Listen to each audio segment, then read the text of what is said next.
ಸಿಂಹಿಣಿಯ ಗುಣದವಳಾದ ಈ ಲಿಯೋ ಮಹಿಳೆಯನ್ನು ನೀವು ಅಷ್ಟೊಂದು ಸುಲಭವಾಗಿ ತೆಕ್ಕೆಗೆ ಹಾಕಿಕೊಳ್ಳಬಹುದಾದ ವ್ಯಕ್ತಿತ್ವದವಳೆಂದು ಪರಿಗಣಿಸಲಾಗುವುದಿಲ್ಲ.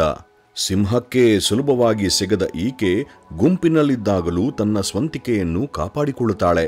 ಹಠ, ಬಲ ಮತ್ತು ಪ್ರಭಾವ ಇವೆಲ್ಲ ಗುಣಗಳ ಸಾಕಾರ ಮೂರ್ತಿಯಂತಿರುವ ಇವಳನ್ನು ಅಷ್ಟು ಸರಾಗವಾಗಿ ಯಾವುದೇ ಸಂಬಂಧದಲ್ಲೂ ಬಂಧಿಸಿಡಲು ಸಾಧ್ಯವಿಲ್ಲ. ತಾನು ನಂಬಿದ ಸಿದ್ಧಾಂತಗಳಿಗೆ, ವಿಚಾರಗಳಿಗೆ ಬದ್ಧಳಾಗಿ ಭಯವಿಲ್ಲದೆ ಏಕಾಂಗಿಯಾಗಿಯಾದರೂ ಹೋರಾಟ ಮಾಡುವ ಧೈರ್ಯವಿರುವ ಈಕೆ ಬಹುತೇಕ ಬಾರಿ ಏಕಾಂಗಿತನವನ್ನೂ ಇಷ್ಟಪಡುತ್ತಾಳೆ. ಕುಟುಂಬದ ಕಾರ್ಯಕ್ರಮಗಳೇ ಆಗಲಿ, ಇಲ್ಲ ಪಾರ್ಟಿ ಆಗಲಿ, ಇಲ್ಲ ವಿಹಾರಕ್ಕೆ ತೆರಳಿದಾಗಲೇ ಆಗಲಿ, ತನ್ನ ವ್ಯಕ್ತಿತ್ವದಿಂದ ಆ ವಾತಾವರಣವನ್ನೇ ಜೀವಂತ ಮಾಡಿಬಿಡುವ ಈಕೆ ತನ್ನ ನಿಸ್ಪೃಹ ನಗುವಿನಿಂದ ಉತ್ತಮ ಸ್ನೇಹಿತರನ್ನು ಸಂಪಾದಿಸಿಬಿಡುತ್ತಾಳೆ.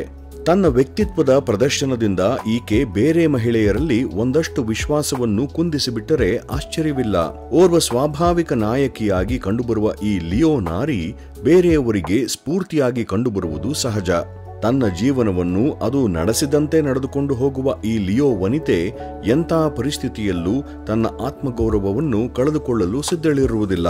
ಕೆಲವೊಮ್ಮೆ ಆತ್ಮವಿಶ್ವಾಸವೇ ಮುಳುವಾಗಿ ಆಲಸ್ಯಕ್ಕೆ ಜೋತು ಬಿದ್ದು ನಿಷ್ಕ್ರಿಯಳಾಗುವ ಈಕೆ ತನ್ನ ತಪ್ಪನ್ನು ಸುಲಭವಾಗಿ ಒಪ್ಪಿಕೊಳ್ಳುವವಳೂ ಅಲ್ಲ, ಹಾಗೆ ತಪ್ಪು ಮಾಡಿದವರನ್ನು ಕ್ಷಮಿಸುವವಳೂ ಅಲ್ಲ.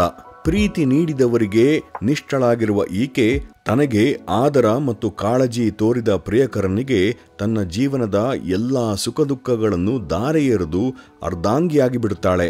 ಮಾತಿನ ಕೌಶಲ್ಯವನ್ನು ಕರಗತ ಮಾಡಿಕೊಂಡ ಲಿಯೋ ಹೆಂಗಸನ್ನು ತಮ್ಮವಳನ್ನಾಗಿ ಮಾಡಿಕೊಳ್ಳಲು ಅನೇಕ ಗಂಡಸರು ಹೆಣಗಾಡುತ್ತಾರೆ. ಆದರೆ ಸಿಟ್ಟು ಬಂದಾಗ ಸಿಂಹಿಣಿಯಂತೆ ಹೋರಾಡುವ ಈಕೆ ಕೆಲವೊಮ್ಮೆ ನೋವನ್ನು ನುಂಗಿಕೊಂಡು ಒಂದು ಮೂಲೆಯಲ್ಲಿ ಕೂತು ಅಳುವ ಸಾಧ್ಯತೆಯೂ ಇದೆ. ಇದ್ದದ್ದನ್ನು ಇದ್ದ ಹಾಗೆ ಹೇಳಲು ಹಿಂಜರಿಕೆ ತೋರದ ಈಕೆ ಕೆಲವೊಮ್ಮೆ ನನಗೇಕೆ ಇದೆಲ್ಲದರ ಉಸಾಬರಿ ಎಂಬಂತೆ ನಿರ್ಲಿಪ್ತತೆಯಿಂದ ತನ್ನ ಪಾಡಿಗೆ ತಾನಿದ್ದು ಬಿಡುವ ಸಾಧ್ಯತೆಯೂ ಇರುತ್ತದೆ. ತನ್ನದಾಗಿರುವುದನ್ನು ತನ್ನದಾಗಿಯೇ ಉಳಿಸಿಕೊಳ್ಳಲು ಪ್ರಯತ್ನಿಸುವ ಈ ಬೆಕ್ಕಿನ ಗುಣದವಳು ತಾನು ಪಡೆಯಬೇಕಾದುದನ್ನು ಹೊಂಚು ಹಾಕಿ ಆದರೂ ಪಡೆದೇ ಬಿಡುತ್ತಾಳೆ. ಒಳ್ಳೆಯ ತಾಯಿಯಾಗಿ, ಓರ್ವ ಗಟ್ಟಿಗಿತ್ತಿ ಮಡದಿಯಾಗಿ ಪರಿಪೂರ್ಣತೆಯನ್ನು ಕಾಣುವ ಈಕೆ ಇವೆಂಟ್ ಮ್ಯಾನೇಜ್ಮೆಂಟ್, ಕಲಾ ಚಟುವಟಿಕೆಗಳು, ನಾಟಕ, ಸಿನಿಮಾ ಮುಂತಾದ ಕ್ಷೇತ್ರಗಳಲ್ಲಿ ಯಶಸ್ಸನ್ನು ಕಾಣುತ್ತಾಳೆ.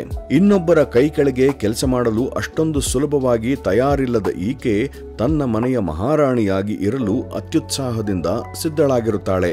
ಅದಮ್ಯ ಮಹತ್ವಾಕಾಂಕ್ಷೆಯುಳ್ಳ ಈ ಲಿಯೋ ಸ್ತ್ರೀ ತನ್ನ ಜೀವನದ ಹಾದಿಯ ಸ್ಪಷ್ಟತೆಯನ್ನು ಕಂಡುಕೊಳ್ಳದಿದ್ದರೆ ಬಹಳ ನಿರಾಸೆಗಳನ್ನು ಅನುಭವಿಸಬೇಕಾಗಿ ಬರಬಹುದಾದ್ದರಿಂದ ಒಂದಷ್ಟು ತಿಳಿದವರ ಮತ್ತು ಕಾಳಜಿ ತೋರಿಸುವವರ ಮಾತನ್ನು ಕೇಳಿದರೆ ಈಕೆಗೆ ಒಳ್ಳೆಯದಾಗಬಹುದು.